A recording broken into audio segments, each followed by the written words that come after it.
अस्सलामुअलैकुम दोस्तों, कैसे हो। मैं उम्मीद करता हूँ सब बहुत अच्छे होंगे।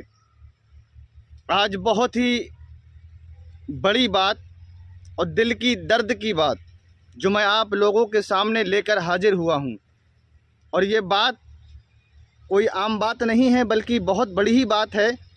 जब मुसलमान ऐसा करे तो वह आप कहेंगे कैसा कर दिया, किसने कर दिया। तो मैं आज आपको बताऊँगा इसी बारे में। कल हमारे पड़ोस में लगभग 4-5-6 घर छोड़कर अगले एक शादी थी, और मुसलमानों की और सुन्नियों की।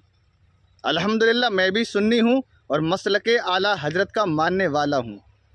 जब हमारी कौम कोई ऐसी वैसी हरकत करती है तो दर्द होता है, दिल में चोट लगती है, तकलीफ़ होती है। किस लिए? इसलिए ताकि गैर लोग हमें बदनाम करते हैं कि देखो ये सुन्नी है, ऐसा कर रहा है, देखो ये सुन्नियों के जलसे हैं, इनमें लड़ाई झगड़े हो रहे हैं, ये सुन्नियों की शादी है, इसमें बहन बेटियों की इज्जत पामाल हो रही है, ये सुन्नियों की बारात है, ढोल ताशे डीजे बज रहे हैं। लोग तरह तरह की बात कहते हैं और ये बिल्कुल हक है, कोई झूठ नहीं है इस बात में।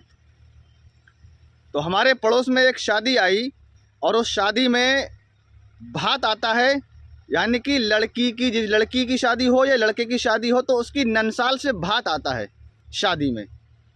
यानी कि शादी से एक दिन पहले मंडिया वाले दिन भात आता है। जिन बच्चों की शादी हो उनकी ननसाल से, उनके माँ बाप के मैके से, यानी कि माँ के मैके से भात आता है। तो हर किसी के यहाँ आता होगा, सबकी अपनी भाषा है। जो हमारी भाषा है वो हम आपको बता रहे हैं। तो भात आया तो भात में अल्लाह रहम करे अपना, इतने ख़तरनाक डीजे थे, इतने ख़तरनाक डीजे थे कि जब वो बज रहे थे तो आसपास की ज़मीनें हिल रही थीं। ये नहीं कि डीजे की आवाज़ से, बल्कि अल्लाह के खौफ से हिल रही थी कि ये मुसलमान होने के बाद भी इतना तेज़ और इतना ख़तरनाक और इतना बड़ा डीजे लेकर आया, और कई घंटों तक उसने बजाया। कसम से लोगों, दिल में वो तकलीफ़ हो रही थी, मैं जानता हूँ या मेरा रब जानता है। और मैं अपनी बहन के यहाँ से आया था तो मेरी इशा की नमाज़ जमात से छूट गई थी, तो मैं नमाज़ पढ़ने के लिए वज़ू ही बनाने जा रहा था। हालांकि ये बात कहनी नहीं चाहिए कि नमाज जो है फ़र्ज़ है और इंसान को अपने छुप कर ही पढ़ना चाहिए, इसकी बात जो है आगे नहीं फैलाना चाहिए। हालांकि जो बात आ गई तब मैं बता रहा हूँ। जैसे ही वज़ू बनाने के लिए नल पर पहुँचा, ट्राली में डीजे रखकर धूं धूं की आवाज़ आने लगी। अल्लाह, हमने सोचा ये कहाँ से आवाज़ आ रही है, शायद हो सकता है किसी और के यहाँ फंक्शन हो। तो जब पता चला, बाहर निकल कर देखा तो मुसलमानों की शादी में बारात में डीजे आ रहे हैं, पीछे औरतों की ट्राली, अगले डीजे की ट्राली, बीच में नाचने वालों की लाइन। अल्लाहु अकबर। अल्लाह रहम करे अपना इन मुसलमानों पर, अल्लाह हिदायत दे उन मुसलमानों को जो अपनी बहन बेटियों की शादी में या अपने बेटे भतीजों की शादी में डीजे का इस्तेमाल करते हैं और डीजे बजवाते हैं, और वो भी पैसे खर्च कर कर। और कोई 1-2 रुपया 50 रुपया नहीं, बल्कि हज़ारों रुपए खर्च कर कर। कोई 10,000 रुपये में लेके आ रहा है, कोई 15,000 रुपये में लेके आ रहा है, कोई 20,000 रुपये में लेके आ रहा है। अगर इस मोहल्ले में 15,000 वाला आ गया तो वो मोहल्ला वाला कहेगा उसकी में 15,000 वाला आया, मेरी में 20,000 वाला आना चाहिए, ताकि पूरे मोहल्ले वाले देख लें कि मेरा भात अच्छा था। मुसलमानों, शर्म करो शर्म। ये डूब मरने का मकाम है, ये तारीफ़ की बात नहीं है, बल्कि डूब मरने का मकाम है। अल्लाह तबारक व तआला ने अगर तुझे पैसे से नवाजा है और तुझे सुन्नियों के घर में पैदा फरमाया है, नबी की उम्मत में पैदा फरमाया है, ईमान वाला तुझे बनाया है, तब तू ऐसी हरकतें कर रहा है। मेरे मुसलमान भाई, शर्म करो।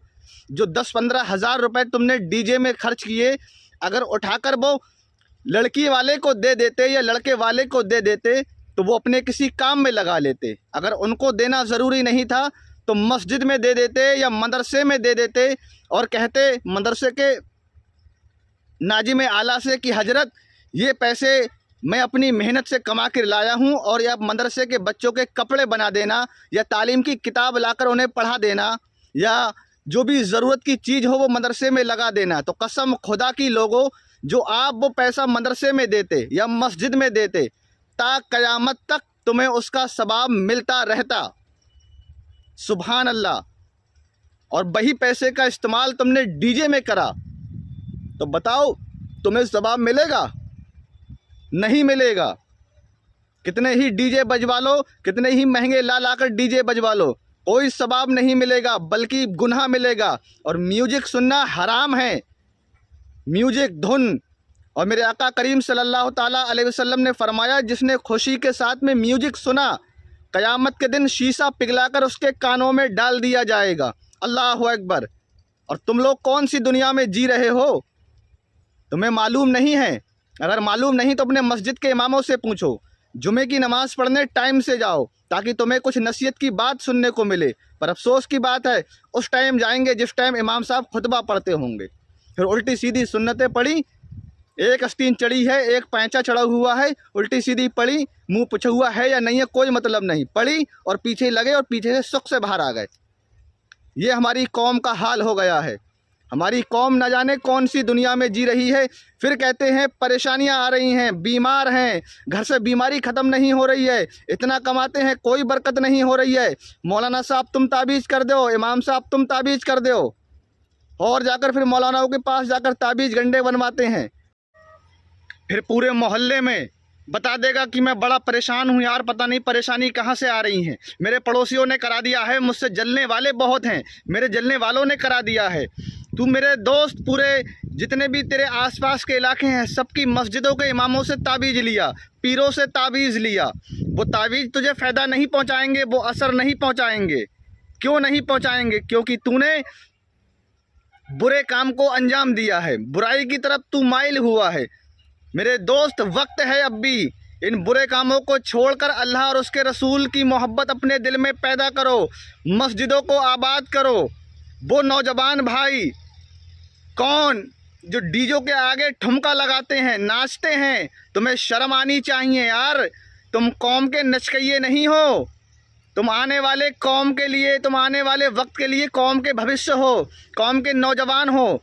और मुसलमान के कौम के नौजवानों का ये हाल नहीं होना चाहिए कि डीजे पर ठुमका लगाए। उनको काम है मस्जिदों को आबाद करना, दीन की दावत लोगों को पहुंचाना। कोई अगर दोस्त नमाज़ पढ़ने नहीं जा रहा है तो उसका हाथ पकड़ा और कहा कि आज से तेरी मेरी दोस्ती ख़त्म, अगर तू नमाज़ पढ़ने नहीं जाएगा। ये मोहब्बत पैदा अपने दिल में करो मेरी कौम के नौजवानों। ये नाचने गाने से कुछ नहीं मिलने वाला सिवाय तबाह और बर्बादी के। यार बड़ा दुख और बड़ी तकलीफ़ हुई, आधे घंटे तक वो डीजे बजाया, अल्लाह रहम करे अपना। मेरे दोस्तों, तुम कितने ही ताबीज़ बनवा लो, कितनी ही कमाइयाँ कर लो, और तुम जब पैसे से गुनाह खरीदोगे तो तुम्हारा अंजाम बुरा ही होगा। परेशानियाँ, बीमारियाँ, बुरी मौतें, तबाह बर्बादी, ये सारे लक्षण तुम्हारे अंदर पैदा होने लगे हैं। क्यों होने लगे हैं? सिर्फ यही वजह है कि हमारे कौम के नौजवानों ने दीन को छोड़कर गैरों का काम अपना लिया है, गैरों की रस्म व रिवाज अपना ली हैं, गैरों का पहनावा अपना लिया है। और जिस कौम ने जिसकी मुशाबाहत की है, यानी कि जो जिसकी तरह हुआ है, उस कौम का हशर भी उसी लोगों की तरह होगा जिसकी वो मुशाबाहत करता है। अगर कोई किसी हीरो की पिक्चर लगकर अगर तूने उसकी तरह फैशन इख्तियार करी तो तेरा हशर उसी के साथ होगा। और तूने किसी आलिम दीन की तकरीर को सुनकर अपने आप को बदल लिया तो लोगों, वो तुम्हारा बदलना दोनों जहान की कामयाबी होगी। तुम्हारा हशर उसी आलिम दीन के साथ होगा। और जिसका हशर आलिम दीन के साथ हो जाए, मेरे नबी फरमाते हैं, मेरी उम्मत के, मेरे उलमा जो मेरी उम्मत के आलिम हैं, वो मेरे दीन के बारिश हैं। कौन सी दुनिया में जी रहे हो तुम लोगों? अपनी सोचों को बाहर निकालो और इन तमाम खुराफातों से, तमाम बुरी बातों से, इन तमाम हराम कारियों से दूर रहो। और फिर तुम देखो, थोड़ा कमाओगे, बरकत होगी, और इतनी बरकत होगी तुम भी कहोगे यार पता नहीं पैसा कहाँ से आ रहा है। मगर मेरे हुजूर की सुन्नतों पर अमल कर कर तो देखो। जब अमल ही नहीं करोगे तो सिला कहाँ से मिलेगा? बताओ, 10-15 हज़ार रुपये देकर तुम गुनाह खरीद रहे हो, नेकियां फ्री में मिल रही हैं, नहीं खरीद रहे। मस्जिदों से आवाज़ आती है आओ कामयाबी की तरफ, नहीं जाते। और डीजे की हल्की सी आवाज़ आ जाए, पूरे मोहल्ले के लौंडे ठुमकते हुए पहुंच जाते हैं। और वो ठुमका लगाते हैं, अल्लाह रहम करे अपना। ये कौम कहाँ जा रही है कुछ समझ में ही नहीं आता। ये दिल का दर्द था जो मैंने आप लोगों से बयां करा। ऐ मेरी कौम के नौजवानों, अगर ये वीडियो आप सुनते हो या जिस घर में भी ये सुनी जाती हो और उसके घर में या मोहल्ला पड़ोस में ऐसा कुछ होता हो, तो उसे प्यार से समझाएं कि मेरे भाई, ये हमारे दीन का काम नहीं है, ये हमारे दीन से दूर की बात है, हम इस काम में मुब्तला नहीं होंगे।